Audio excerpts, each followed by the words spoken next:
Tata. ஏன் ஏன் ஏன் ஏன் என்ன துள்ளக்கம் அது? நான் தான் கொண்டு போக மாட்டேன்னு சென்னையில். நான் சென்னையில் கொண்டு போக மாட்டேன்னு இன்னும் என்ன துள்ளுத நீ? ஆ அடி வேணுமா? அடி வேணுமாடி உனக்கு? அடி வேணுமாடி? கம்பு எடுக்கணுமாடி? ஆ கம்பு எடுக்கணுமாடி? ஆ வீட்டில் நிற்க சொன்னேன் நான் உன்னை.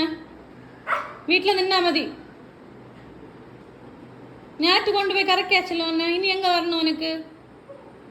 ஆ எங்கே வரணும் உனக்கு இனி? சொல்லு, எங்கே வரணும் உனக்கு? வீட்டில் நில்லுனா சரியா? கொண்டு போக மாட்டேன் என்ன சரியா? நான் டாட்டா போயிட்டாரேன். ம் நீ வீட்டில் நில்லு சரியா?